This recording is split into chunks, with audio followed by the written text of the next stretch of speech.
इस खबर के प्रायोजक बाय वागजी मसाले, हर चुटकी में जायका। Wagji premix spices. Indore crime branch ने प्रधानमंत्री आवास योजना के नाम पर धोखाधड़ी करने वाले गुजरात के शातिर अपराधी जतिन भाई मानिया को गिरफ्तार किया है, जिस पर 10,000 रुपए का इनाम घोषित था। आरोपी ने इंदौर में 82 लाख रुपए की ठगी सहित विभिन्न राज्यों में लाखों रुपए की धोखाधड़ी की वारदातों को अंजाम दिया था। 15 से अधिक फरियादियों ने क्राइम ब्रांच में शिकायत दर्ज कराई थी कि जतिन भाई मानिया ने इंदौर विकास प्राधिकरण के फ्लैट दिखाकर और प्रधानमंत्री आवास योजना के तहत फ्लैट दिलवाने का झांसा देकर उसने लाखों रुपए ऐंठ लिए। समय पर फ्लैट न मिलने पर शिकायतों के आधार पर क्राइम ब्रांच ने जांच शुरू की और आरोपी की पहचान जतिन भाई के रूप में की गई, जो लंबे समय से फरार था। पूछताछ में जतिन ने खुलासा किया कि वह अपना नाम और शहर बदलकर लोगों को ठगता था।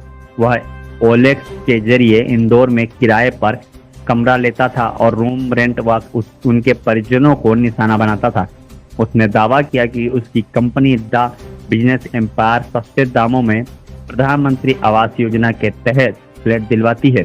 सुपर कॉरिडोर, अरावाली परिसर और बुरी टेकरी में बन रहे फ्लैट दिखाकर उसने कई लोगों से ठगी की।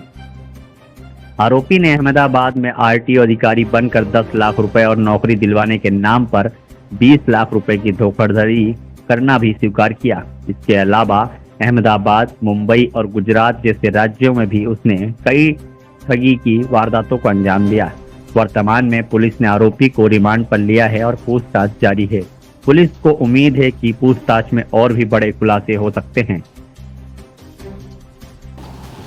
ये एक घटना हुई थी जिसकी FIR 27/3/25 को हुई थी। घटनाक्रम इस प्रकार से था कि एक व्यक्ति आया जो अपने आप को मुंबई से आना बताया और लेकिन उसने अपने आप को रहने वाला दीपक जिला बालाघाट का होना बताया। और फिर यहाँ पर आकर के उसने धीरे धीरे यहाँ लोकल में एक फरियादी है जिसके साथ ठगी हुई है, उसका नाम है चंदन, इंद्रपुरी कॉलोनी भंवरकुआं का रहने वाला है।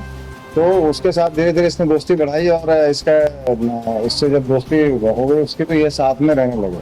साथ में रहने के बाद ये इन्होंने फिर एक सतपुड़ा ये इसने लड़के ने अपने जो रूम पार्टनर उससे चर्चा की और उनको बताया कि हम प्रधानमंत्री रोजगार योजना के तहत मैं आपको फ्लैट दिलवा सकता हूँ।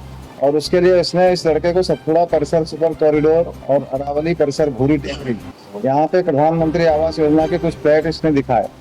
और जब फ्लैट दिखाया तो इसके बाद में इसने वो उसकी बातों में आ गया और इसको जो है इसने लगभग टोटल 20 लाख रुपए इसने दे दिए। इसके बाद इसने इसी योजना को, जब इसका रूम पार्टनर इम्प्रेस हो गया तो इसी योजना को इसने अपने दोस्तों को भी बताया। और इसमें नवीन चौधरी हैं और मोहित बाके, सौरभ पाटिल, गिरीश मेड़ा, ये इस तरह से इन लोगों से भी इसने लगभग टोटल 15-20 लोगों से 82 लाख रुपए इसने टोटल ले लिए। मजे की बात यह है कि इसने अपना जो आधार कार्ड बताया वो भी एक इसके पहले ये मुंबई में भी रह चुका है और अहमदाबाद में भी रह चुका है, जहाँ पे अलग अलग नामों से ये रह चुका है। और मुंबई में वो जिस रूम पार्टनर के साथ रहता था उसी रूम पार्टनर का आधार कार्ड उसने अपने पास रख लिया था और उस आधार कार्ड के आधार पर उसने अपना नाम दीपक कुरकर बताया था। और इसके अलावा पहले वो अहमदाबाद में जब रहता था तब उसने अपना नाम शैलेश उर्फ नीरज पटेल बताया था। और इसके और पहले जब वो एक जगह था तो AK पटेल उर्फ संदीप पटेल, इस तरह से उसने करीब 5 नाम अपने बदले हैं। और इसके लिए उसने नाम कंफर्म करने के लिए अपना उन लोगों के वो आधार कार्ड अपने पास रख लेता था। और यहाँ पर जब आया तो उसने अपने आप को बालाघाट का रहना बताया। इस तरह से उसने अपनी पूरी पहचान छुपा करके और OLX और 99 एकड़ में अपना ऑनलाइन प्लेटफॉर्म के आधार पर रूम तलाश करना, फिर उनको रूम पार्टनर बनाना और अपनी कंपनी का नाम मैनिया द बिजनेस एम्पायर ऐसा करके बताना और उस पर ये बताना कि ये कंपनी हमारी जो है, जो भी सरकारी आवास है, फ्लैट है, इसको सस्ते दामों में दिलवाना या फिर इसको हम फेवर करके, सरकारी अधिकारी को फेवर करके हम आपको सस्ते दामों में दिलवा सकते हैं अधिक से अधिक। इस तरह से इनके बातों में जहाँ से मैं आकर यहाँ पर इसने 88 लाख रुपए की ठगी की। इसके पहले भी इसने अहमदाबाद में और मुंबई में भी, अहमदाबाद में लगभग 10 लाख की ठगी करी है और मुंबई में भी इसने 20 लाख रुपए की नगर निगम में नौकरी दिलाने के नाम पे ठगी करी है। और इसके पहले ये सूरत में इसके खिलाफ में आर्म्स एक्ट और पॉक्स एक्ट के तहत प्रकरण पंजीबद्ध किया जा चुका है। कई इन दोनों जो सूरत और मुंबई है, इनकी पुलिस भी इनको लगातार तलाश कर रही थी, क्योंकि इसकी पहचान नहीं थी, इसने कोई अपने आइडेंटिटी नहीं छोड़ी थी, इसलिए इसको काफी मशक्कत के बाद और टेक्निकल डेटा के आधार पर इसको सूरत से उठाया गया है और अब इससे कब्जे में लेकर के इसमें पूछताछ की जा रही है। इसने जो पैसे 88 लाख रुपए लोगों के लिए वो कहाँ खर्च किए हैं, इसके संबंध में पुलिस रिमांड लेकर के पूछताछ की जाए। अकेले करता है सर, और कोई साथी? नहीं, अभी ये अकेले ही करना पाया गया है। अभी इसमें कोई और साथी की मित्रता की जानकारी अभी नहीं आई है। इसने जहाँ भी ये पैसे इन्वेस्ट किए हैं उन सब की जानकारी ली जा रही है और अब इनके प्रॉपर्टी के सीजन की भी कार्रवाई की जाएगी। सर बताया जा रहा है ठीक से 4 लोगों के साथ में धोखाधड़ी।